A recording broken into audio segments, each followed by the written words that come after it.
10 septembre 2024. Nouvel épisode du TSLH Podcast. Salutations aux membres Patreon qui sont en direct pour cet enregistrement de cet épisode. Aujourd'hui, on est rejoint de Max Vanout là j'allais dire BPM, il y a comme le réflexe mental qu'il faut que je m'ajuste, mais Max qui a une chaîne YouTube, Tomboy Max. On jase aujourd'hui, premièrement de son move, d'aller complètement vers le web. On va jaser un peu médias, mais surtout on va parler du camp du CH avec Max, parce que Max c'est un gars d'actualité, c'est un gars qui se tient au courant sur ces choses-là. Fait qu'on va avoir des belles jasettes pour ce podcast-là. Max, bienvenue sur le TSLH Podcast. Merci beaucoup d'être là avec nous autres. Merci à vous, les gars. Content d'être avec vous autres. Salutations à tous. Puis, d'un point de vue purement théorique, Matt, c'est correct. Je veux dire, je suis encore à BPM pour au moins jusqu'à la fin de la saison du CF Montréal à la description. Fait que t'es correct. Ça occupe juste moins de mon temps qu'avant, pour le moment. Yes, dans le fond, pour ceux qui ont peut-être moins suivi l'actualité médiatique, Max va poursuivre son aventure médiatique sur le web avec sa chaîne YouTube Tomboy Max. Je vous invite à aller vous abonner. Il approche le 10 000. Là. Fait que l'objectif fait est le quasiment bouche à atteint. oreille un petit peu. C'est Oui. la meilleure arme sur le web. On s'abonne, Tomboy Max. J'imagine que nos fans, nos auditeurs sont déjà abonnés Des bonnes à la chances. chaîne. Fait que Vous connaissez on les y va. studios YouTube comme moi, là, il y a beaucoup de gens qui suivent la chaîne, qui suivent TSLH également. C'est dans la même arborescence, disons. Ouais, c'est ça. C'est souvent la même clientèle, si on veut, pour s'informer, se divertir également. Parlons-en de ta chaîne YouTube, Max. C'est quoi la genèse de tout ça? On t'a vu actif sur le web dans les dernières années. Moi, je me souviens, tu avais un show d'après-match du CH. Ouais. Moi, des fois, j'allais jaser avec toi. C'était super le fun comme concept et tout. Euh, Est-ce que c'est ça la genèse de ton virage vers le web ou c'était quelque chose que tu imaginais depuis quand même plus longtemps que ça? Je te dirais que pour vrai, je sais pas, la semence, ça vient de là. Disons ça ainsi, là. Tu sais, souvenez-vous, 2020, pandémie. Bon, moi, j'étais au chômage pendant un temps parce qu'évidemment, il n'y a plus de sport du tout à ce moment-là. Puis pendant l'été, il commence à avoir à ce moment-là tellement d'Instagram Live, puis de trucs du genre. Ça se faisait beaucoup plus, tu sais, des humoristes faisaient ça. Matt Duff est Ouais. devenu bien big pendant ce temps-là. Moi, je regardais ça comme tout le monde, à rien faire chez nous parce qu'on était en temps de pandémie, puis à scroller mon sel, puis à regarder ça. Puis je me dis, comment tu peux faire quelque. Tu sais, moi, c'est une des questions que je me pose toujours. Tu sais, à la base, j'anime, mais j'ai souvent dit que je ne veux pas animer toute ma vie. Puis une des raisons, c'est parce que je suis autant, sinon plus passionné juste par la production médiatique. Tu sais. Puis à ce moment-là, une de mes grosses questions, c'est comment tu peux utiliser ça, ces nouveaux médias-là, vers où ça s'en va, puis l'amener dans les médias sportifs. Puis c'est là qu'était venue l'idée du show d'après-match pendant la saison 2021 du Canadien de Montréal. Donc, Matt l'a dit, saison 2021, j'avais lancé une espèce de tribune téléphonique en ligne, 100%. Fait que c'était comme ça, au lieu d'appeler, les gens se connectaient, puis on pouvait discuter après tous les matchs. C'était la Euh, version un peu moderne du show de Ron Fournier au final. Ouais, c'est ça. C'était vraiment le même que je l'imaginais, tu sais. Ouais. Puis moi, l'année avant la pandémie, j'animais le soir à BPM. Fait que c'était une tribune de soir, tu sais. Fait que j'aimais ça, puis je voulais trouver une façon. Puis au final, j'avais pas pu le poursuivre, ce show-là, parce que là, l'année d'après, on m'avait redonné une autre émission. Puis là, à un moment donné, il y a juste 24 heures dans une journée. Mais j'avais toujours gardé en tête que quand j'aurais plus de temps à consacrer à ça, puis quand aussi les médias un peu plus traditionnels commenceraient à être ouverts à ce genre d'idée-là, de vouloir le faire, finalement, ça tardait. Fait que j'avais commencé juste à mettre des extraits de mes émissions en ligne sur la chaîne. Au début, c'était juste ça. Après ça, j'ai aidé BPM à faire croître leur chaîne YouTube en faisant la mienne un peu sur le side. L'an passé, j'avais lancé mon podcast à l'automne. Puis là, finalement, j'avais eu à nouveau une émission cet hiver, ce qui a fait que j'avais, encore une fois, 24 heures dans une journée. J'avais plus le temps pour faire un podcast, mais il y avait quand même eu une petite croissance de la chaîne à l'automne. Puis je trouvais ça plate de juste laisser ça mourir, tu sais. Puis là, à ce moment-là, je me suis dit, moi je sais pas pour vous, moi, je consomme énormément de contenu YouTube là, maintenant, là, pour vrai, là, comme à part le sport, j'écoute tellement plus de télé, là, pour vrai. Là. Je veux dire, c'est YouTube, puis le reste du temps, ça va être Netflix ou Disney ou tout.tv ou name it, là. Euh, Puis même chose, encore une fois, là, c'était beaucoup. Moi, je suis un gros fan de musique, tu sais. Je suis beaucoup de chaînes YouTube musique, mais je regarde aussi, tu sais. C'est drôle parce que c'est un des plus gros dans les médias traditionnels, mais Stephen A. Smith aux États-Unis a lancé sa chaîne YouTube. Puis là, je regardais ça, encore une fois, je me dis comment tu amènes ça au Québec, comment tu fais du contenu, tu sais, qui n'est pas un podcast, parce que là, le podcast est en pleine effervescence, puis j'adore ça, c'est de toute beauté, je suis tellement content, vous autres, vous avez votre show, ça marche, il y en a de plus en plus, il y a de la place pour tout le monde, n'importe qui peut le faire peut se lancer, mais c'est ça, il n'y avait pas juste vraiment de la chaîne YouTube de commentaires, que ça va juste être un 10, un 15, un 20, en fait, le canevas est vierge, tu fais ce que tu veux. Fait que je me suis dit que j'allais m'essayer. Pendant l'hiver, c'était une fois semaine, juste parce que c'est tout ce que j'avais le temps. Même que pendant les séries, j'avais complètement dû arrêter parce que je travaillais trop. Puis cet été, j'avais décidé de la relancer. Puis là, ben ça tombe bien. Fait que là, maintenant, je suis 100% à mon compte. Fait que ça occupe effectivement une partie de mon temps. J'ai organisé ma nouvelle vie de pigiste pour prendre ça en compte puis l'inclure. Puis c'est un peu comme ça que c'est né vraiment d'une espèce d'envie de... Je trouve putain ma place, je trouve, dans les médias traditionnels. Fait comment je peux, au final, comment tu peux la faire ta place? Parce que je pense vraiment que de nos jours, il y a de la place pour tout le monde qui décide qu'il va juste la faire pour eux. Ce qui est tough dans la réalité d'aujourd'hui, c'est de trouver sa niche un peu, tu sais, trouver l'espèce de filon, tu sais, parce que Ouais. des podcasts, tu sais, il y a de la place pour tout le monde, mais il y en a des podcasts, là, tu sais, il y en Ah a un puis un autre, puis c'est dur de trouver le créneau, tu sais. Nous autres, ça a été un peu ça sur le site, tu sais. Des blogs de hockey, il y en a une chiite de blogs de hockey, là, c'est incroyable, puis on se disait, tu sais, en période de pandémie, comment on peut justement sortir du lot, aller chercher notre niche, d'où le virage sur les espoirs. Tu sais, nous autres, on voyait aller le côté anglais, si on veut, tu sais, avec les Double Prospect, les Elite Prospect et tout, puis ouais. on se disait, Colin, aux francophones, on serait capable Rien. de faire de quoi de sharp, mais il n'y a rien. Fait on a embarqué un peu dans ce créneau-là avec Pascal, avec Max anciennement, puis tu sais, c'est là que ça a amené un peu notre projet. Toi, de ton côté, comme tu dis, niveau francophone, des chaînes comme ça, il n'y en a pas tant. Anglophone, tu sais, t'avais les Steve Dangle, les Nathan Gravity, je pense son nom. Y a-tu, mettons, une inspiration qui a fait que ton projet a né comme ça avec ton boy Max? Ben, l'inspiration est même pas. La plus grosse inspiration, c'est. Puis c'est drôle parce que il a arrêté sa chaîne finalement littéralement il y a 2 semaines, je pense. Drôle d'hasard quand finalement moi je me lance. Parce que c'est une chaîne musicale, ça s'appelle The Punk Rock MBA. Peut-être qu'il y en a qui vont connaître ça là, s'ils sont fans de punk et de métal comme moi. Fait que c'est un gars qui. Un gars dans la quarantaine d'années en plus. Qui depuis 5 6 7 ans, je me souviens plus combien de temps je le suivais. Tu sais, ça faisait des. Tu sais, moi, j'ai été gros fan, je sais pas, moi, peut-être depuis 8 ans, tu sais, de hot take, puis tout ça, puis de... J'ai beaucoup, quand j'étais jeune, je voulais vraiment, tu sais, j'aimais le contenu sérieux, plus analytique, puis tout ça. Puis plus j'ai ça, je me disais, j'ai envie d'être diverti, là. Vous êtes des pères maintenant. On a, tu sais, comme, j'aime vraiment le sport, là. Je veux pas, puis je respecte énormément le monde, que, puis je veux dire, c'est mon métier, là, tu sais, là, mais c'est une passion. Mais moi, c'est une passion, mais c'est aussi une passion avec laquelle je vais avoir du fun, tu sais. Fait que j'ai eu gros du fun, vraiment, à être plus coloré, du hot take, puis tout ça, mais la tangente, j'ai envie de dire médiatique au sens large, je trouve, ces temps-ci, va tellement trop vers de la calorie vide, Ah, justement, des opinions pour dire des opinions basées sur pas grand-chose, que là, j'essaye de prendre une tangente, justement, un peu comme Finn McKenty, qui s'appelle du Punk Rock MBA, faisait de, ben, voici tous les éléments d'un point de vue purement factuel, puis voici ce que j'en pense à la fin, tu sais. ouais. Fait que vraiment, essayer de ramener ça un peu plus... tu sais, comme récemment, j'ai fait une des vidéos que j'ai faites qui a bien pogné. J'ai fait, je pense que c'était ça, c'est sur la transaction Patrick Liney, ou c'était peut-être l'autre vidéo d'avant. En tout cas, tu sais, j'ai vraiment littéralement fait thèse, antithèse, synthèse, là, cours de cégep de philo 101. Ouais. Tu sais, ça a bien pogné, puis j'aime ça beaucoup de plus en plus faire ça, tu sais. Puis là, à date, j'en suis vraiment content parce que c'est un peu l'objectif depuis que je me suis mis là-dessus un peu plus intensément.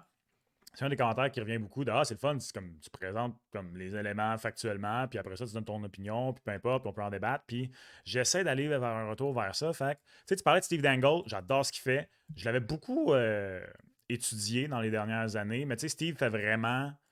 Il est vraiment parti d'un point de vue fan des livres, tu sais. Ben, ça, c'est un partisan. C'est ça, tu sais. Moi, c'est pas vers ça que je veux m'en aller. Je veux pas faire du contenu partisan. J'adore tout. Moi, c'est pas mon créneau, tu sais, comme tu disais, c'est vraiment le bon terme. Comme je dis, j'écoute encore assidûment Stephen A. Mais c'est trop. Là, c'est trop. Tu sais, fait que comment je l'adapte? Puis moi, je me suis rendu compte, moi, je suis cérébral. J'aime ça, oui, comme donner des opinions et tout ça, mais j'aime surtout beaucoup plus regarder factuellement les choses pour en tirer une conclusion. Fait que j'essaie beaucoup de m'enligner vers ça. Encore une fois, dans le milieu de la musique, il y a un phénomène qui est très populaire. Ça commence peut-être à être un peu galvaudé, là, mais les réactions. Fait que, je Ouais. sais pas, comme mettons que t'es dans le pop, t'es un fan de Taylor Swift, puis là, t'écoutes la nouvelle chanson en direct et tout ça. Fait que là, j'ai commencé à faire ça avec, exemple, des articles. Beaucoup. Ça pogne bien. Quand il y a des listes qui sortent, OK, je la lis, je réagis avec le monde. Ça, c'est un peu, je sais pas si vous connaissez Kenny Beecham aux États-Unis. Fait que lui, c'est un YouTuber de basket. Je pense que le gars a légitimement 4 ou 5 chaînes. Pour vrai, ça, c'est. Si on pouvait se rendre là au Québec, je serais vraiment content parce que de un, on pourrait tous très bien vivre de nos contenus. C'est sensationnel. Mais tu sais, il y a une chaîne sur laquelle il se spécialise plus. En fait, il y a un podcast, littéralement. C'est un podcast NBA. Lui, c'est vraiment un gars de NBA. Il y a une autre chaîne où il fait du NBA 2K. Il rebâtit des équipes. J'aimerais ça, pouvoir me faire de l'argent avec en jouant à PlayStation, ça serait le fun. Il y en a un autre, il décline son contenu comme ça. Mais lui aussi, c'est exemple l'inspiration là, pour au final de lire des listes ou quoi que ce soit, puis y réagir. T'sais. Fait que j'essaie comme ça de regarder à gauche, à droite, de ne pas copier, de plus s'inspirer. Ça aussi, je pense que les plus grands artistes, c'est ça qu'ils font. Là. Tu le vois que Bring Me the Horizon sont inspirés par Linkin Park, mais contrairement aux autres, ils font pas juste un pastiche. Ouais. Fait que la ligne, des fois, est mince, mais c'est ça qui est la beauté, je trouve, du web. Tu essaies les affaires. Ce qui fonctionne, fonctionne. Ce qui fonctionne moins, fonctionne moins. Tu fais ce qui te tente. Puis, Ouais. Ce que j'aime bien de ta chaîne aussi, c'est comme tu disais, tu t'exposes toutes les opinions de tout le monde. Après ça, les faits et tout. Après ça, tu dis ton opinion sur le sujet.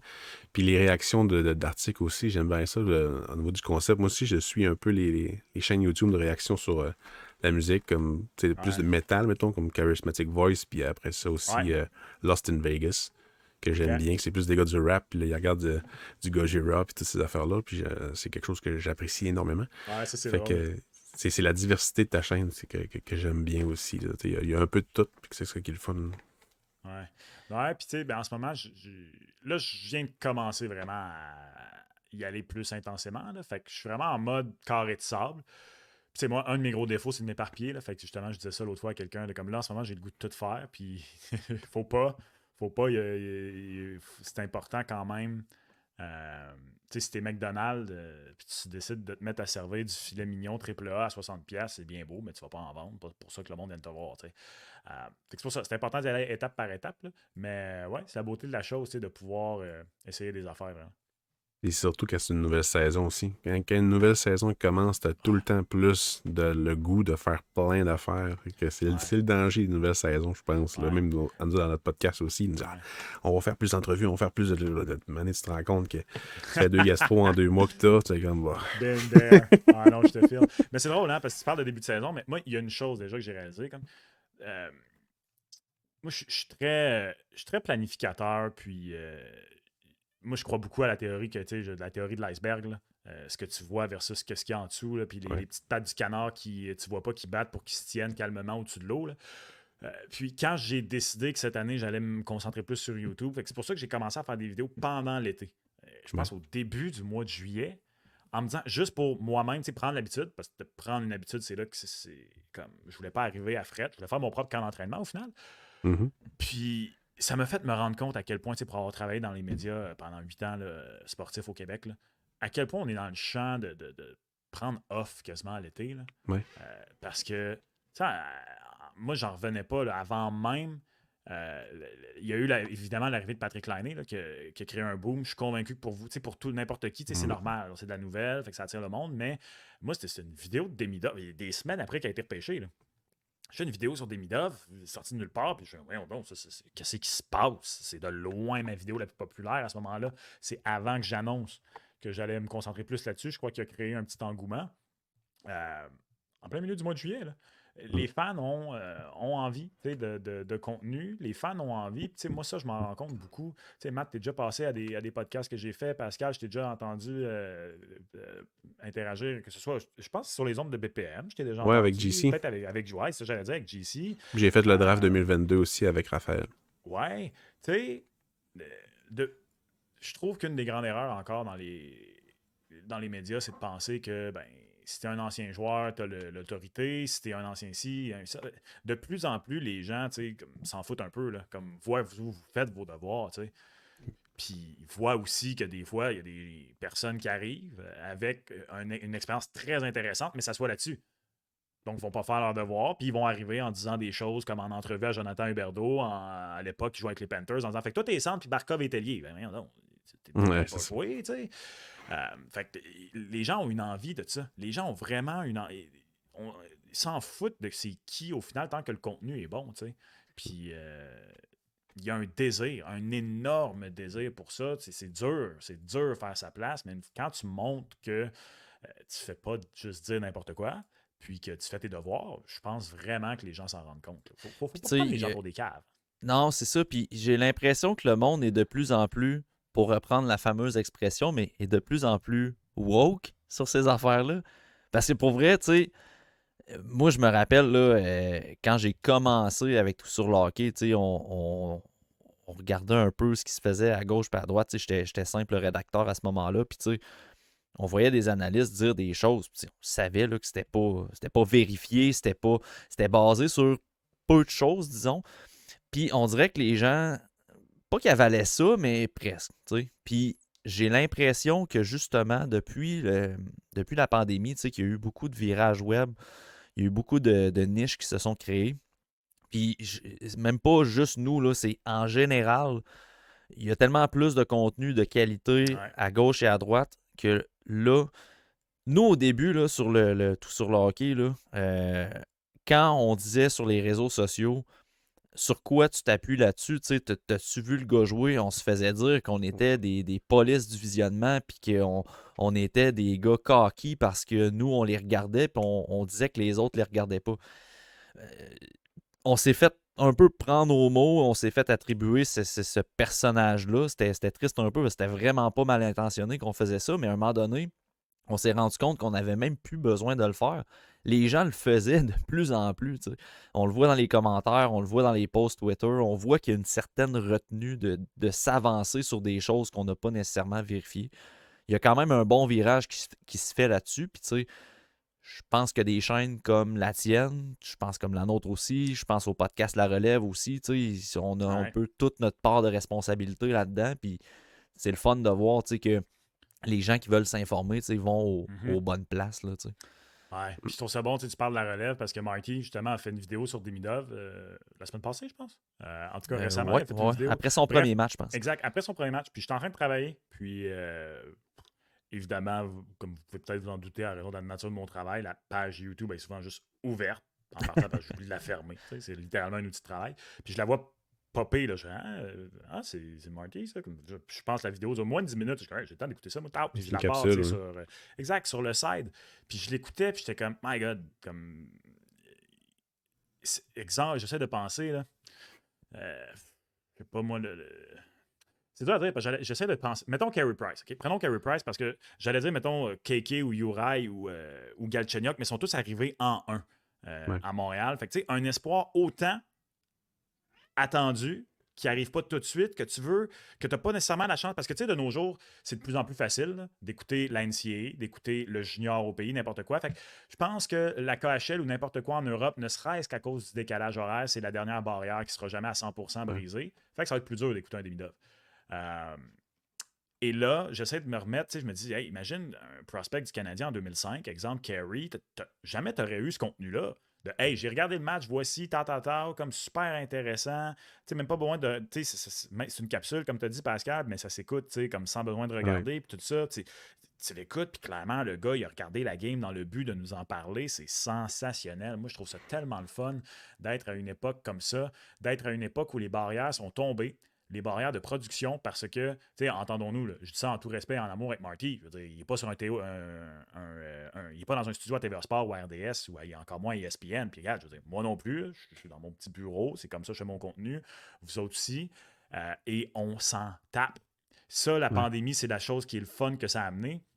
Moi, quand j'ai commencé à essayer de pousser mes patrons dans les Croquia il y a plusieurs années de ça pour faire ce type de contenu-là, puis je montrais des exemples, puis je me faisais beaucoup dire, non, mais c'est pas léché, c'est pas ci, c'est pas ça. On s'en fout. Quand on commence comme ça, puis au pire, si on a des moyens, après ça, on upgrade la valeur de production, mais tout ce qui compte à la base, c'est le contenu. Tout ce qui C'est compte, c'est ça. le contenu. Puis la pandémie a fait tomber tout ça. tout ça, parce que là, soudainement, les plus gros studios à travers le monde étaient rendus chez eux. Fait puis le monde a accepté ça. Ah, c'est ça. Tu sais, juste le repêchage de la Ligue nationale qui se fait par Zoom. Ouais. Tu te rends compte que, tu sais, finalement... Le chien à Bill Belichick au repêchage de la NFL, c'est du génie. C'est du bon contenu. Le monde veut du bon contenu. Oui, c'est ça exactement. Puis tu sais, mettons que tu compares ce que tu as accès sur Internet, sur les YouTube, sur les podcasts, puis tu arrives à RDS après ça, puis que l'expert d'une chaîne a jamais vu jouer un exploit sauf au championnat du monde, puis sur des highlights, puis il dit ouvertement, puis il fait sa liste, puis tu fais comme, bon, mais le monde, il consomme ça, c'est correct, tu sais. Mais si tu veux aller plus loin, t'as accès quand même, tu sais. Fait que c'est exactement ça. Fait que, tu sais, oui, c'est correct, c'est léché, c'est un gros studio, mais si tu veux avoir plus d'informations, on va voir la capsule de Marty, ou on va voir les listes qu'on fait, ou les rapports. Tu vas en avoir du stock, fait que effectivement, le contenu, c'est tout ce qui importe.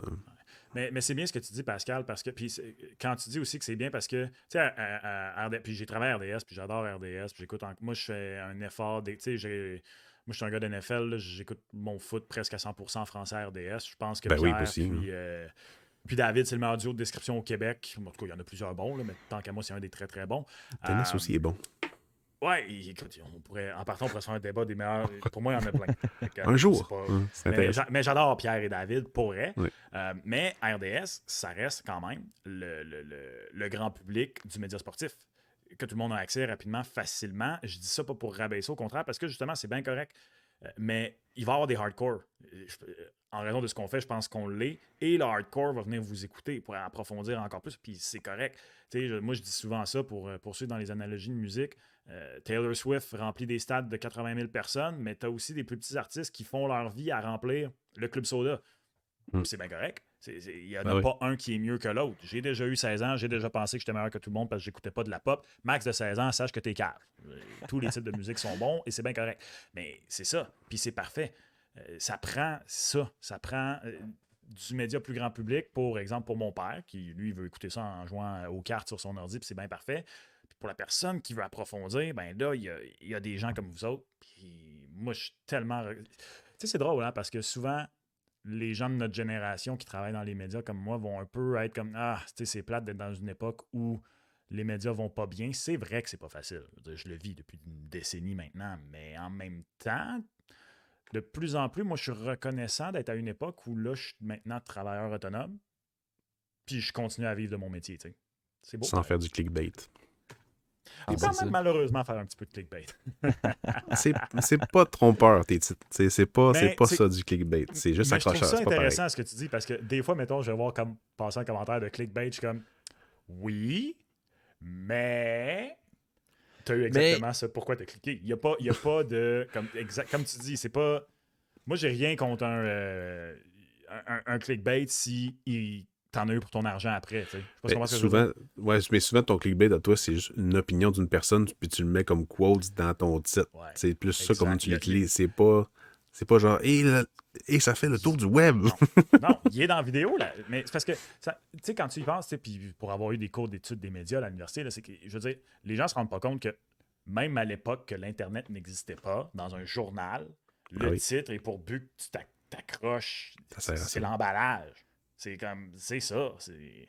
Comme tu dis, c'est parce qu'il y a eu une exagération au début des années 2010. Avec, on s'en souvient tous, là, 7 raisons pourquoi Piqué, Subban et je sais pas quoi, la 8e va vous faire tomber en bas de votre chaise. Puis, finalement, c'était Piqué qui faisait du bateau l'été, mettons. Ça, c'était con. Ça, c'était con rare.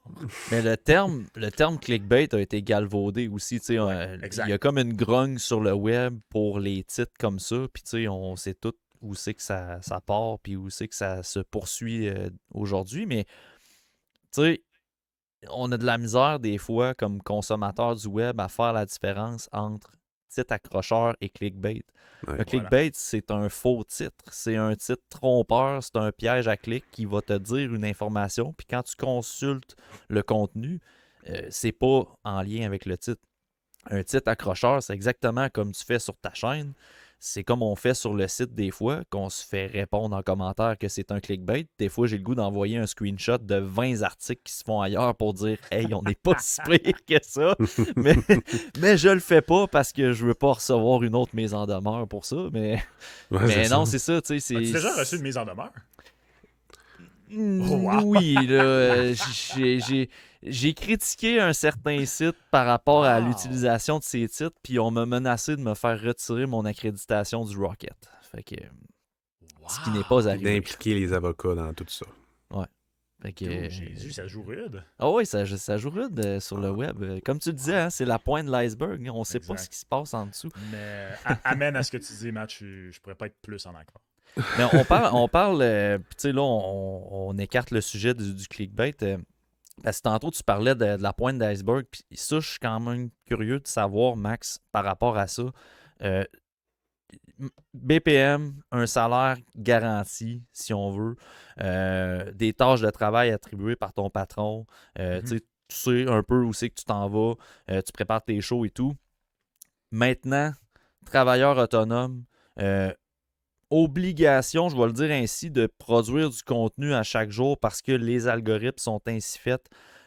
Salaire moins certain parce que revenus publicitaires, niveau de trafic et tout. Y a-tu un stress qui est généré par le move que tu viens de faire sur le web? Au début, en fait, pour faire une très très longue histoire courte, là, moi, j'hésitais depuis au-dessus d'un an à faire ce move-là à 100%. Puis la seule chose qui me retenait, c'était les garanties d'un salaire, comme tu dis. Mais j'ai travaillé d'avance, puis j'ai prévu le coup.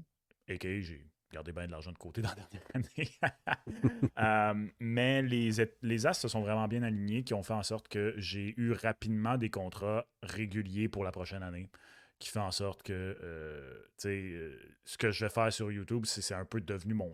Financièrement, c'est mon side, alors que comme c'est comme beaucoup de mon travail, tu sais. Mais c'est que ça t'amène... Avec 10 ans d'expérience, ça m'a permis déjà d'avoir des contrats. J'ai un podcast avec Mise au jeu qui s'appelle Le Combo. Je sais jamais si vous aimez les ouais, avec Gonzo. Hein? Gonzo. Exact. C'est pas pour tout le monde, c'est bien correct. Mais Gonzo et moi avons un podcast de paris sportif avec Mise au jeu. Je fais du contenu pour eux. Donc aujourd'hui, en date de cet enregistrement, j'ai annoncé que j'ai été engagé pour faire un podcast en anglais. Fait que ça, c'est pas ma business. Là. Ça, je vais être payé pour le faire, au même titre que je t'ai payé pour le faire à BPM. Fait que le stress a été de... Puis, écoute, touche du bois, là, je sais pas, là, j'ai un ange sur mon épaule ou quelque chose, là. Mais le stress a été très, très courte durée, justement, parce que j'ai réussi à avoir quelques contrats réguliers pour la première année. Mais, tu sais, je t'avoue que quand j'ai fait le move, dans ma tête, effectivement, j'allais l'essayer pour un an. Puis si j'étais pas capable d'en vivre à mon goût convenablement, j'allais aller me trouver un autre travail. Parce qu'à un moment donné... j'ai 32 ans, je veux vivre. Une des raisons un peu derrière le move, c'est que moi, en 8 ans à BPM, je pense que j'ai jamais eu 2 ans de suite la même job. Et pour elle, je suis en train de se penser, j'ai jamais eu 2 ans de suite la même job, pour vous donner une idée. Fait qu'un une recherche de stabilité qui est assez ironique dans le fait que tu t'en vas à ton compte et tu as moins de stabilité en théorie. Mais en même temps, là, je deviens un peu, entre guillemets, mon propre patron, là, la business. C'est moi qui choisis les contrats. C'est moi qui choisis si j'en ai assez, si j'en veux plus. Fait que très longue réponse au final pour te dire que je suis vraiment chanceux pour le moment. J'ai même pas eu besoin de stresser avec ça pour ma première année. Touche du bois, on verra combien de temps ça dure. Mais non, j'ai un ange sur mon épaule maintenant. Mais c'est le fun, tu as une bonne réponse des auditeurs avec ta chaîne qui fonctionne quand même, tu as un objectif que tu vas atteindre. Puis là, tu as des petits contrats aussi ailleurs. Fait que en plus d'avoir la réponse des auditeurs, tu as aussi la réponse de d'autres personnes qui t'engagent. Fait que c'est le fun, là. Ouais. Mais tu sais, au final, là, si, je sais pas, peut-être qu'il y a des gens qui vous écoutent et qui vont être intéressés par cette discussion-là, puis qui sont soit un peu plus jeunes ou qui considèrent embarquer dans la création et tout ça. Moi, la chose que je sais qui m'a toujours un peu distingué, tu sais, moi, je sais pas, moi, je jouais au foot au secondaire, puis, tu sais, j'étais receveur ou demi-défensif, mais j'étais le genre de joueur qui connaissait le cahier de jeu au grand complet, tu sais. J'avais pas le skill set pour être carrière, mais j'aurais pu l'être parce que j'étudiais, c'est ce que les joueurs de ligne devaient faire. Tout le monde en défense, même chose. Au hockey, même affaire. T'sais, moi, j'étais gardien de but quand j'étais jeune, puis théoriquement, ma job, c'est d'arrêter l'époque, mais même tout le long pendant le jeu, aussitôt que j'ai changé à joueur maintenant, puis évidemment, j'ai pas grand skills, mais en termes de connaissance de jeu, je sais tout le temps ce que tout le monde doit faire sur la glace. Puis, je suis un peu pareil dans mon métier. Fait que quand j'ai commencé à penser à m'en aller vers le web, le move est fait aujourd'hui. Mais quand je parlais d'iceberg, il est en préparation depuis 4 ans. Puis quand je dis qu'il est en préparation depuis 4 ans, c'est pas juste le contenu, c'est que j'ai étudié, OK, mais t'as peu, qu'est-ce que tu fais pour vivre de ça? Comment, les sous viennent d'où? Ah, OK, je suis allé étudier sur l'économie du créateur, sur ci, sur ça, comment ça marche, OK, comment tu fais pour rester indépendant dans ton contenu, plein d'affaires, tu sais. Fait que la clé pour pas vivre de stress avec ça, ben, c'est d'être préparé, puis c'est malheureusement de faire la job sale, tu sais. Personne, je pense, de nos jours va pouvoir être Connor Bedard, a.k.a. être juste la personne, la super vedette, puis qui va être payé à marquer des gros buts. Je pense que tu n'as pas le choix aussi d'aller dans un coin et faire ton travail de ce côté-là. La dirty job. C'est-tu l'avenir du journalisme, Max? Le web un peu plus, on peut-tu penser que la radio sportive de nos jours, avec tous les podcasts, toutes les chaînes qui vont popper dans les prochaines années, est vouée pas à l'échec, mais peut-être s'éteindre éventuellement? Je le sais pas. D'abord, j'espère que non. On le souhaite tous que non, là, parce que c'est un médium qui rejoint des gens pareils et qui plaisent beaucoup plus que le médium du web. Pour moi, le mot-clé dans ce que tu dis, puis là, je vais peut-être être péteux de brou ou quoi que ce soit, mais c'est journaliste sportif. Mettons, moi, j'ai un bac en journalisme, mais ce que je fais en ce moment, c'est pas du journalisme. Dans le sens où ça prend encore des Radio-Canada puis des grands médias avec des guides beaucoup plus stricts, puis ils sont pas parfaits, je le sais. Ça, c'est de quoi qui me fait toujours rire quand chaque fois qu'il y a quelque chose qui arrive, puis des fois, tu vas avoir des journalistes qui sont comme, ben, c'est ça que ça fait à être dans des médias comme qui ont plus de crédibilité. Puis beaucoup de monde fait, vous en faites aussi des erreurs. Oui, il y a des erreurs qui se font, mais ça reste que. Puis je le répète, l'entendez-moi bien, moi, je lis pratiquement plus. Je lis plus beaucoup de chroniques d'opinion dans le général dans la vie parce que je trouve que les médias au Québec, entre autres, ont fait l'erreur beaucoup de donner des chroniques d'opinion à des personnes, peu importe quel endroit sur le spectre politique vous êtes, à gauche, à droite, n'importe où, à des gens qui, au final, font beaucoup trop dans la chronique d'humeur que de la chronique de l'opinion détaillée approfondie. Ça reste que je pense que ça prend quand même des joueurs où, tu sais, je veux dire, Radio-Canada Sport, là, pour moi, là, j'espère, si le climat politique change au Québec, au pays là, dans les 2 prochaines années, là, j'espère que ce ne sera pas le hachoir dans Radio-Canada Sport comme ça a été malheureusement il y a une dizaine d'années parce qu'en ce moment, l'équipe sportive, avez-vous vu la couverture des Jeux olympiques? Même juste si on reste dans le créneau du hockey, ce que Marc-Antoine Godin, Alex Gascon, Martin Leclerc font avec le podcast Tellement Hockey avec Alex Coupal, ça, c'est du contenu crédible avec des gars sur le terrain de grande qualité. Martin Leclerc, c'est un jeu. Marc-Antoine Godin, Gascon, c'est des journalistes de grande qualité. Fait que pour le journaliste sportif proprement dit, je pense que tu n'as pas le choix. Les grands médias n'ont pas le choix d'arriver en ville. Ils n'ont pas le choix d'arriver en ville. Mais j'espère qu'ils vont toujours demeurer. J'espère que BPM Sport va vivre longtemps et faire les bons moves. J'espère que TVA Sport, RDS, Radio-Canada, tout le monde va faire les bons moves. Les journaux, même si c'est plus vraiment des journaux de nos jours, là, mais vous comprenez ce que je veux dire, l'écrit, parce qu'il en faut. Puis surtout pour le journalisme, il faut du monde sur le terrain qui font les bonnes affaires et qui ont des lignes éditoriales strictes, tu sais. Puis au final, j'ai travaillé avec du monde, que ce soit des anciens joueurs ou peu importe, que c'est pas les mêmes guidelines, excusez, là, je cherche mon terme en français, là, les mêmes critères, tout ça, de rigueur. Ah, t'as entendu une affaire, tu la partages, mais en journaliste, il y a un principe de 2 sources, puis des fois 3 sources avant de confirmer quelque chose, c'est tous des petits aspects techniques, mais qui fait que moi, autant j'aime beaucoup ce qui se passe pour les raisons que j'ai dit un peu plus tôt, autant que sur certaines choses, j'espère quand même qu'il y a un minimum qui va demeurer. Il y a du bon dans le traditionnel. Il y a du très, très, très, très, très bon dans le traditionnel, puis il faut que ça reste. Ça montre l'exemple aussi, tu sais. Quand tu vois un gros média faire de moins en moins de vérification, plus de clickbait un peu, ce genre d'affaires-là, ça montre pas un bel exemple, puis tu vois quand même que, en tout cas, bref, c'était pas le bon choix, mais ce genre de journalisme-là, comme, tu sais, Tellement Hockey et tout, je suis d'accord avec toi que c'est vraiment important pour n'importe quel sujet, là. C'est vraiment important que ça demeure. Ah, je suis d'accord. On te souhaite le gros succès pour ta chaîne YouTube, Max. C'est une belle discussion sur l'avenir et le présent des médias. Parlons hockey maintenant. ouais, donc. Parlons camp des Canadiens de Let's Montréal. go. Max, le camp va s'ouvrir bientôt. Il y a quelques batailles qui vont se tenir au camp d'entraînement, notamment en défensive. T'aimes les hot takes, Max, tu l'as dit tantôt. Selon toi, qui va gagner cette lutte-là entre Logan Mailloux, Lane Hutson et David Reinbacher, qu'on a tendance à oublier dans cette liste de bataillants-là pour le poste? Hey, donne-nous Je une pense que promo. là. Reinbacher peut être dans la même catégorie. Ben, Je pense qu'on l'oublie parce qu'il va pas remplir le même rôle, tu sais, à long terme. moi, je suis d'accord avec ça. Moi, personnellement, je retournerais Reinbacher à Laval, mais c'est pas une opinion qui est partagée tant que ça. Sauf que quand on regarde les différentes tribunes, Mhm. c'est souvent Hudson, Mailloux. Hudson va jouer sur le Strabo. powerplay. Mailloux, il mérite de jouer. Puis on oublie un peu Reinbacher dans toute cette équation-là. Moi, Pascal, on est d'avis que c'est la meilleure des choses qui peut arriver à Reinbacher. Mais je suis curieux de l'oublier, t'entendre oui. sur cette lutte-là en défensive, comment ça va se passer. Je pense que le facteur droitier de Mailloux l'aide.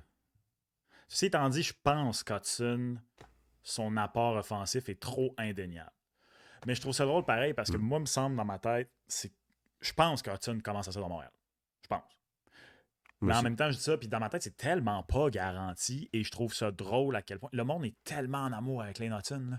Puis c'est correct. Je veux dire, c'est un des joueurs les plus électrisants et excitants à arriver à Montréal depuis 10 ans, légitimement, malgré toute la belle panoplie de jeunesse en ce moment.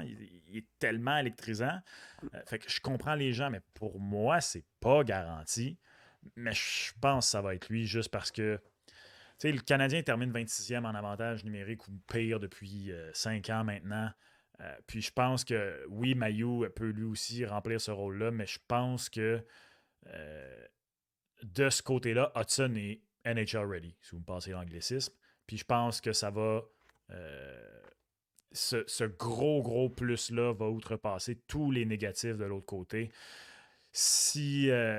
Moi, dans un monde idéal, si tu peux le pairer à 5 contre 5, le protéger un petit peu avec un David Savard ou quelque chose comme ça, tu vas être en Cadillac, quitte à lui donner moins de minutes à 5 contre 5, plus. Puis moi, je pense que cette année, moi, j'adore Mike Madison. Moi, les défenseurs offensifs et surtout les grands beaux patineurs, là, je veux dire, moi, en fait, je pourrais aller le chercher. Je dois être une des seules personnes à Montréal à avoir un chandail de Jeff Petrie. Là, comme... Moi, j'aime ça, ce style de défenseur-là. Fait que je l'adore, mais je pense que dès cette année, il va se faire tasser de la première vague pour les Hudson. C'est à ce point-là que je pense que Hudson, offensivement, est déjà prêt à piloter un avantage numérique. Fait que pour cette raison-là, je pense qu'il va peut-être supplanter Mailloux. Moi, Mailloux m'a vraiment surpris l'année passée. Puis, tu l'as dit, le Matt, tu étais accrédité au Rocket et tout, donc tu l'as plus vu que moi concrètement. Là. Moi, je suis toujours sceptique, puis c'est drôle, j'en parle dans une vidéo que j'ai publiée justement mardi. Là. Je suis toujours sceptique des athlètes qui dominent outrageusement les niveaux juniors parce qu'ils sont déjà physiquement matures. Logan Mailloux est 6'3", 6'4", puis il est 6'3", 6'4" depuis un bout. Là. C'est pas un gars qui a grandi sur le tard. Fait que quand tu as ces atouts-là, puis le comparatif que je faisais, c'était avec Félix Auger-Aliassime au tennis. Il était 6'3" déjà chez les juniors. Dominait tout le monde. Oups, quand tu arrives chez les hommes, même Francis Bouillon, il est dur à tasser dans le coin, c'est plus pareil. Fait que j'étais vraiment sceptique de Mailloux. Il m'a vraiment impressionné l'an passé. Énormément impressionné. Puis je crois beaucoup plus en lui que je croyais en lui il y a un an. Mais je pense que pour Mailloux, un avantage numérique, je pense pas que c'est un corps arrière. Je pense pas qu'il peut driver un avantage numérique comparativement à Lane Hutson. L'offensive de Mailloux vient de son tir la plupart du temps, puis de son patin en ligne droite. Lane Hutson, ça vient de absolument tout. tout. Il voit tout. Sa protection de rondelle s'est améliorée, son rapidité aussi. Logan Mailloux, il a ses attributs physiques puis son tir. Fait que c'est comme Goulet, il n'y a pas beaucoup de créativité offensive. Il a la rapidité, il a un bon tir, mais je trouve que même si Mailloux est meilleur offensivement, Goulet est là aussi. C'est comme... Je vois vraiment plus Hudson, moi aussi, engranger les points sur l'avantage numérique sur la première paire, puis Mailloux, éventuellement, utiliser son tir plus, puis être le boulet. Offensivement, pas le boulet, le boulet négativement. Là. Mais ça, moi aussi, Mayu, pour cette année, j'ai la misère à y trouver une niche vraiment importante sans avoir vu plusieurs matchs en Ligue nationale de hockey, comparativement à Hudson, que tu sais comme qui est tellement facile à placer comme arme n'importe où. On le connaît depuis son draft year. Nous autres, son année de repêchage, on capotait dessus, ce gars-là. Là. Moi et Matt, on était dans le centre belle quand il a été nommé. Quand il a commencé à se dire le programme américain, Matt, on se tenait par l'épaule. Puis il a commencé à dire son nom. Ouais! Et puis t'avais tout le monde autour de nous autres. On était seuls dans notre section qui criait. On avait l'air de deux bons Mongols, honnêtement. Là, ça avait pas de bon sens. 5 et 7, c'est quoi le problème?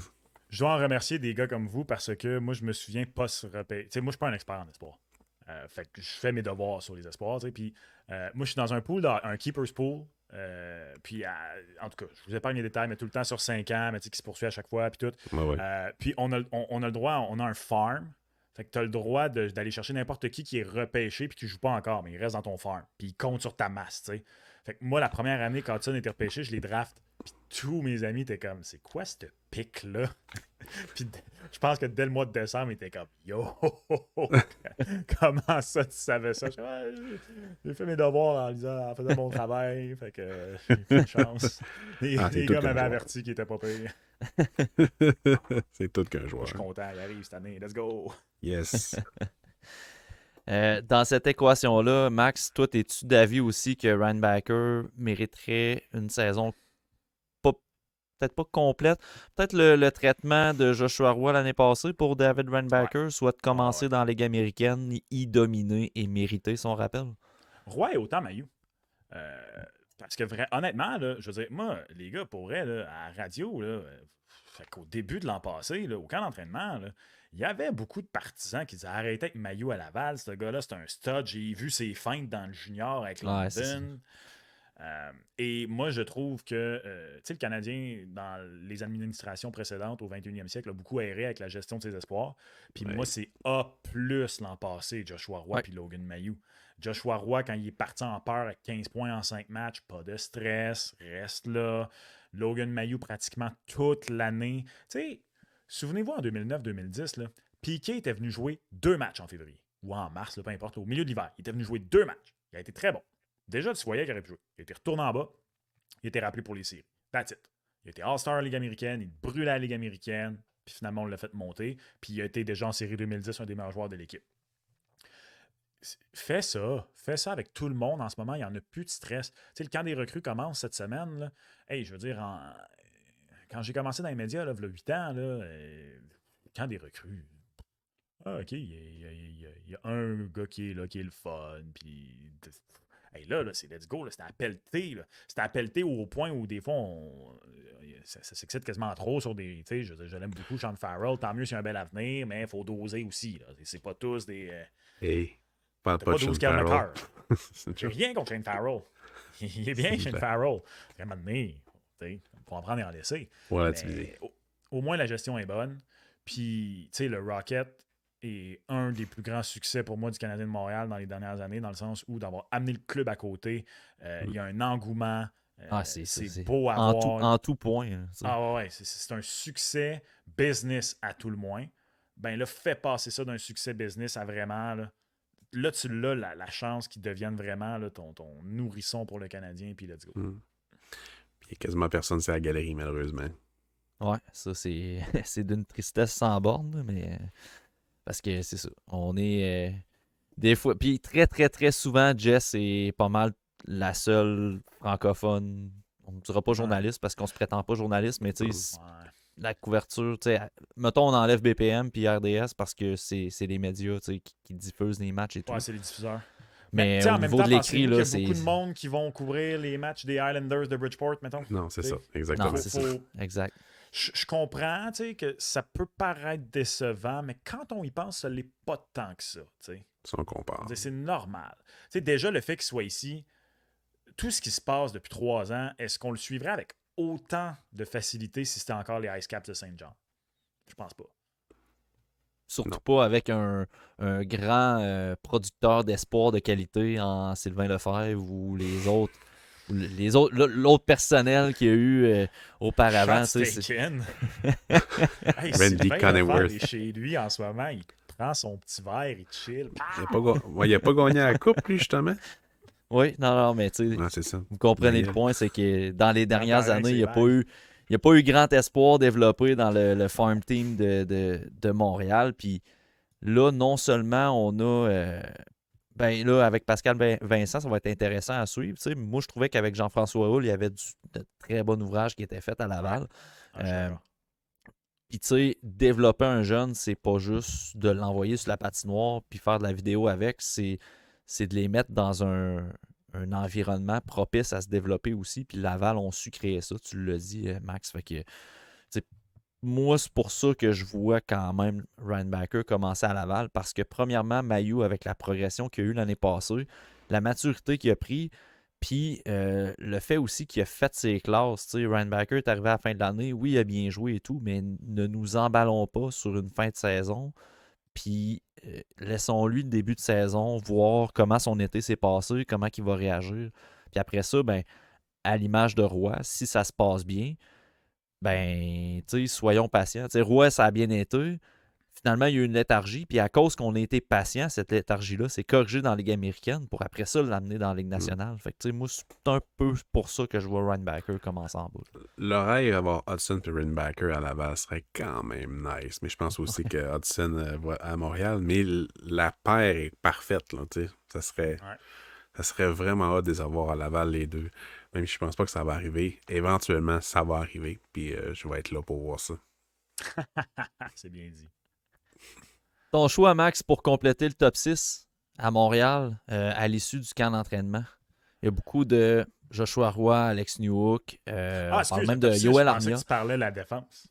Non, on passe en attaque, ouais. Le top Ouais. 6 en offensive, il y a quelques choix, disons-le. Ah ouais. Ton choix à toi, ce serait lequel? Hey, pour elle, je me gosse moi-même parce que dès l'arrivée de Patrick Laine, puis quand je voyais, OK, parfait, c'est réglé, là, Caulfield, Suzuki, Slavkovski, puis Newhook, Dak, Laine, puis moi, j'étais là comme, bon, d'abord, pourquoi on assume qu'on laisse Slavkovski, Suzuki, puis Caulfield ensemble? Il y a bien du monde qui me répond, ben, on est bien grave, un trio qui fonctionne, tu le laisses ensemble. Même Pasternak, Bergeron, puis Marchand, des fois, se faisaient séparer. OK, là. Ah oui. Fait que, je vais juste dire, essayons des choses pendant le camp d'entraînement, puis on verra, ça c'est un. Fait que déjà, je me gossais de ça, puis de deux, j'étais comme, pourquoi on assume tout de suite que c'est ces six-là? Parce que moi, je veux donner une chance à Joshua Roy. Je déteste pas non plus l'idée de créer 3 duos, puis tu essaies de greffer, tu essaies de greffer, exemple, à, je veux dire n'importe quoi, Suzuki, Slavkovski, oup, un. Dak Laine, oup, un autre. Caulfield, Newhook, un autre. Là, j'ai dit ça au hasard, là, peu importe. Ouais, là. Mais je pense quand même qu'au final, ça va être Newhook. Parce que, à moins qu'il y ait vraiment des énormes atomes crochus qui se développent au camp d'entraînement, je pense effectivement que tu startes l'année Caulfield, Slavkovski, Suzuki. Puis la raison pourquoi Newhook, c'est que je pense que lui et Dak peuvent beaucoup s'entraider au centre. Je ne suis pas encore convaincu que ni l'un ni l'autre a vraiment levé la main pour faire ouais, non, c'est moi le centre, là, comme c'est réglé. Fait tu sais, Dak a été tout le temps meilleur quand il y avait Monahan à côté. En plus, c'est parfait. Un gaucher, un droitier, dépendamment de la mise en jeu et où. Fait que tu peux vraiment jouer sur les forces des deux. Alors que, tu sais, Dvorak et Evans sont bien corrects, là, chacun. Là, sur, tu sais, je veux dire, je suis pas le plus grand fan de Dvorak, là, mais c'est un troisième centre. Pas capable de bien jouer. bon troisième centre. C'est décevant parce que tu espérais qu'il soit le deuxième, mais finalement, c'est un bien bon troisième centre. Jake avait, puis, ou intervertilé, là, comme tu veux. Fait qu'en ayant, je pense, ces deux-là ensemble, qui peuvent pivoter les mises en jeu et tout pour débuter l'année, je pense que ça va être ça. Mais j'aimerais tellement ça que Joshua Roy brouille les cartes au camp d'entraînement. Moi, dans un monde idéal, là, je trouverais ça tellement cool de voir l'année débuter. Joshua Roy, Caulfield, Suzuki, puis un trio de mastodontes, Slavkovski, Dak Laine. Let's go! Ouais, ça Ça serait fun, là. un trio sur le bord des bandes. Le premier, c'est celui qui a de la job en maudit. Hey, les jeunes, ils ne se souviendront pas de ça, là, mais Dustin Penner, Corey Perry, Ryan Getzlaff. Ouais, ça c'est assez solide, mettons. Ça, Mais, c'était du bœuf. j'ai hâte de voir s'ils vont essayer Newhook, Armia puis Roy au camp d'entraînement. Parce que ça a quand même bien été qu'ils ont joué ensemble. Ouais. Ouais, je suis d'accord. Moi, comme une des raisons pourquoi je le vois pas, c'est comme je disais, parce que là, en C'est ça. théorie, t'as Suzuki, Dvorak puis Evans. Mm. C'est parce que je vois pas l'intérêt. C'est probablement tes deux meilleurs centres. Quoique Suzuki s'est quand même beaucoup amélioré dans les face-off l'an passé. Là. Mais tu sais, c'est probablement tes deux meilleurs gars dans les cercles de mise au jeu. Fait que pourquoi t'en gaspillerais un à l'aile, tu sais? Mm. En tout cas, je sais pas. Là, on réfléchit à voir. Ce que j'aime bien avec Laine et New Hook, mettons comme duo avec Dak, c'est Dak qui est bon pour récupérer les rondelles, il a un bon physique, c'est un centre droitier. Laine a toujours été bon avec les centres droitiers, puis il a toujours été bon aussi avec des joueurs rapides qui vont chercher les rondelles. Fait que Dak et New Hook, le fit est vraiment là. Fait que, il y a tellement de possibilités, puis ça fait longtemps que c'est arrivé. Vraiment longtemps. C'est des fits de qualité. Ben oui, ça fait longtemps. Ben oui, parce que tu sais, moi-même, une de mes réflexions, c'est ouais, mais c'est encore mince. Tu es tout le temps à une blessure près. Puis là, je regardais le line-up cette semaine, je suis comme oui, mais plus tant que ça.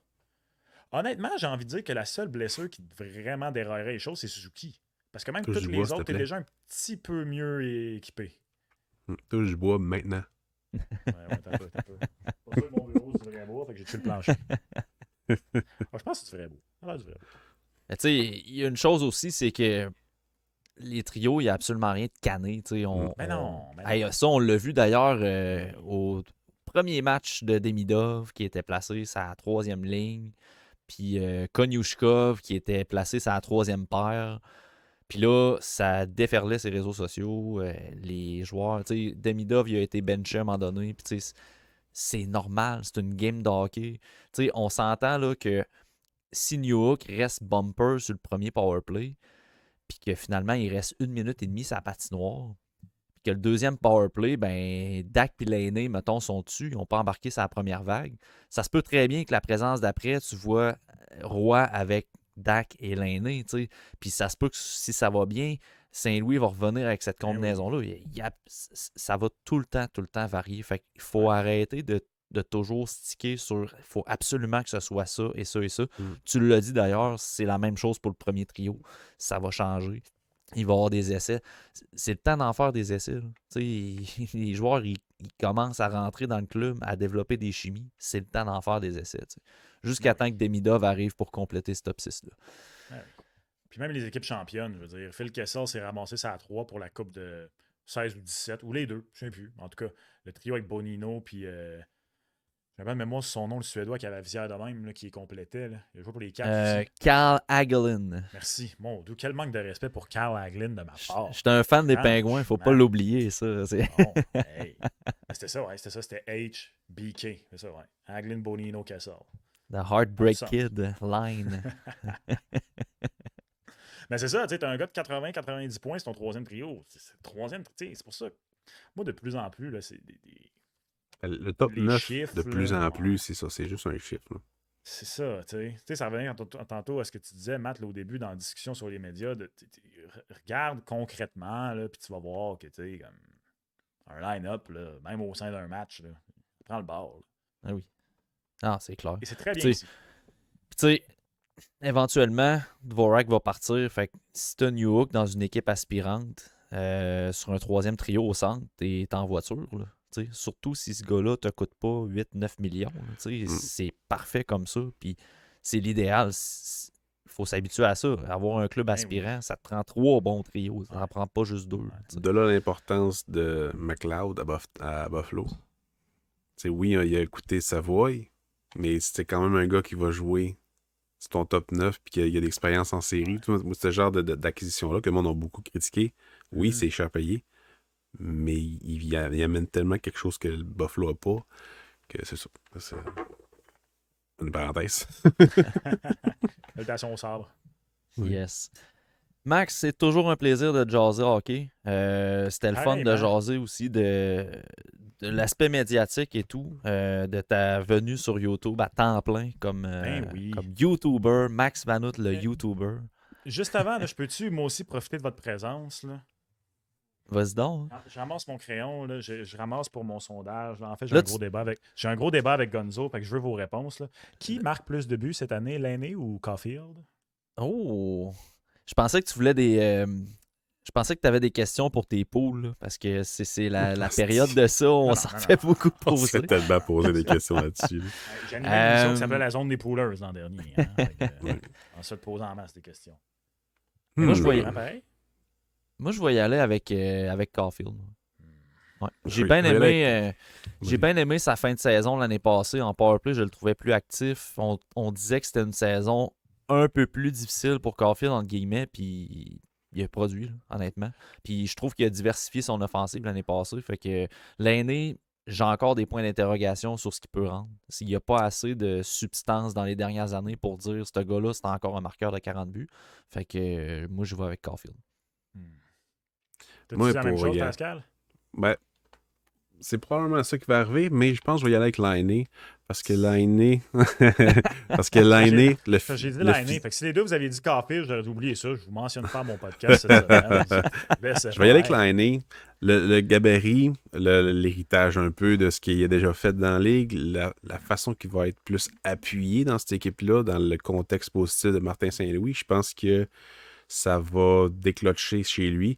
Puis, tu sais, si les deux marquent 30 buts, je pense qu'il n'y a personne ici qui va chialer. Tu sais, oui, on aimerait plus 40-45 buts, mais je pense que deux marqueurs de 30 buts dans ton top 6, je pense qu'on serait tous contents. Là. Fait que si les deux font 35-40 buts, moi, je serais bien content. Mais je pense que Lainé, à cause du physique, puis à cause de genre, je vais prouver à, ça va amener une saine compétition, en fait. Là, mais ouais, Lainé. As-tu dit 2 marqueurs de 30 buts sur ton top 6? Ben, de comme ça, ailier qui marque 30 Ok. buts en plus de tout le J'allais reste. dire quel manque de respect pour Suzuki qui en a mis Ouais, 30 je sais. dedans l'an passé. Je sais. Deux ailiers qui en manquent 30 avec Slavkovski aussi qui pourrait très bien en péter une coupelle également. Newhook, je pense pas, là, mais si t'en as 3 ou 4, ça serait quand même pas dégueu. Là. C'est Le vraiment de l'année où gros. tout est permis. Hein? Ouais, Ouais. c'est ça. Mais le gros enjeu, je pense, pour ce débat-là, c'est l'utilisation en powerplay. Tu sais, j'ai écrit un texte là-dessus récemment. Là. L'année passée, Caulfield, je trouvais qu'il a marqué en fin de saison ses buts beaucoup autour du filet, proche du filet. Il était en mouvement souvent. C'était plus le Caulfield qui s'installe les pieds vissés dans la glace du côté gauche, prendre son one-timer. L'année, sa spécialité, c'est d'être dans ce côté gauche one-timer-là. Puis les séquences que je regardais à Columbus, où il était utilisé en powerplay, c'était souvent à la position de Suzuki, donc à la pointe droite. Puis honnêtement, c'était pas yable. C'était pas. Il se battait avec la rondelle, il n'y avait pas de temps de réaction quand la pression arrivait. C'était pas un gars qui changeait le jeu de bord à la pointe non plus. Fait que clairement, ce gars-là, il faut qu'il soit utilisé à gauche pour être à son plein potentiel en powerplay. Fait que là, est-ce que tu vas bouger Caulfield dans la position de bumper pour le garder sa première unité pour mettre Lainé à gauche? Parce que Caulfield joue bumper avec l'équipe américaine. Il est habitué. Puis l'année passée, il a montré une capacité à marquer des buts de proche. Fait que là, moi, je pense que le gros débat au niveau de qui va marquer plus de buts, je pense qu'à 5 contre 5, les deux ont les capacités de mettre autant de buts au filet. Mais là, l'utilisation en powerplay, c'est là que ça va jouer pour les deux. Là. Ouais, je suis d'accord. Fait que ça va être à suivre là-dessus. Mais c'est encore une fois, ça va être des choses qui vont être le fun à suivre pendant le camp. Parce que pour vrai, je faisais un texte sur les hypothèses en powerplay. L'utilisation des gars, qu'est-ce que ça allait être. Puis Newhook qui est excellent comme bumper. Fait que tu te gardes tout ça à la première ligne avec Caulfield à gauche. Tu mets Lainé à la deuxième. Tu mets Dak ou là-dedans. Slavkovski est excellent à droite. Pour vrai, Saint-Louis, il y a des munitions solides sur le powerplay. J'ai vraiment hâte de voir ça. Il n'y a plus d'excuses cette année. Là. Il n'y a vraiment pas d'excuses. Exact. J'ai hâte que genre Gallagher et Anderson soient plus sur l'avantage numérique maintenant. Juste ça va être un gros plus. Pas parce qu'ils sont mauvais ou whatever, c'est parce qu'ils m'amenaient. Ils ont plus les skills ou ils n'ont jamais eu les skills. Mais Gallagher, oui, mais Anderson, c'est ça. C'est l'expérience Anderson est pas mal finie. C'est une expérience. Joel Armia, c'est une expérience. Au moins, il y a une utilité à Armia. Anderson. Oui, je suis d'accord. J'aime beaucoup Armia. Moi aussi, j'ai pas de problème avec lui. Ce serait le genre de gars que ça me dérangerait pas tant en moyennant un petit salaire qu'on garde à Montréal dans dans le leg de Marc Bergevin, là, si on veut. Là. Gallagher n'a pas le choix de dire que oui, mais ça va prendre un petit contrat puis un rôle prédéterminé sur le 4e. Yes. On est d'accord. Alright, hey Max, un gros merci d'être passé sur le podcast. C'était bien plaisant de jaser. Pour ceux qui écoutent sur Patreon, sur YouTube, Spotify, abonnez-vous à la chaîne YouTube de Max. Je suis sûr que c'est déjà fait, mais si c'est pas fait, abonnez-vous à sa chaîne. Beaucoup de contenu hockey, pop culture aussi. Moi, j'aime toujours tes références à Harry Potter, Max, ça me plaît toujours. Star Wars aussi, gros fan. Donc voilà, un gros merci. Max Vanout de la chaîne Ton Boy Max. Merci Pascal d'être au rendez-vous encore une fois. Puis, ben, on se revoit dans un prochain épisode.